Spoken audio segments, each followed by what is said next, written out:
and fighting drought's impact on crops through genetic modifications. We're learning how one MU scientist is making soybeans more resilient against extreme weather. KMUA's Mickey Doolittle found out how this process works. Recent drought conditions in mid-Missouri have not discouraged Linus Rothermick from riding solo. I farm by myself. One of Rothermick's main crops is soybeans. They're half of my crops. I mean, so it's a major enterprise on my farm. And to maintain that yield, he relies on genetically modified organisms, or GMOs, to make the crops more efficient.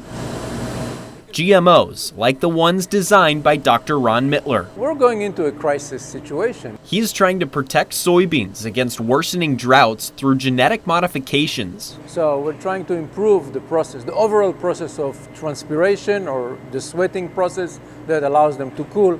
This process works by designing the plants to cool themselves more efficiently. This is done by using a bacteria that transforms the DNA and allows it to integrate into the plant's genome.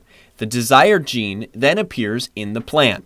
State climatologist Dr. Zach Leeser says Missouri is prone to long periods without rain. We're at the intersection of a lot of different air masses, and so it's not uncommon in Missouri to fluctuate between wet extremes and dry extremes. But for Rothermick, he says luckily the rain has come at convenient times this year.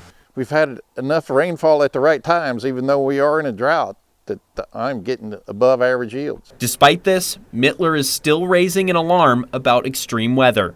You know, our climate is changing. We need to change our crops to keep up with the climate and enable us to still have food. That was KMUA's Mickey Doolittle reporting there, and Mittler says these types of projects don't take as long as normal studies.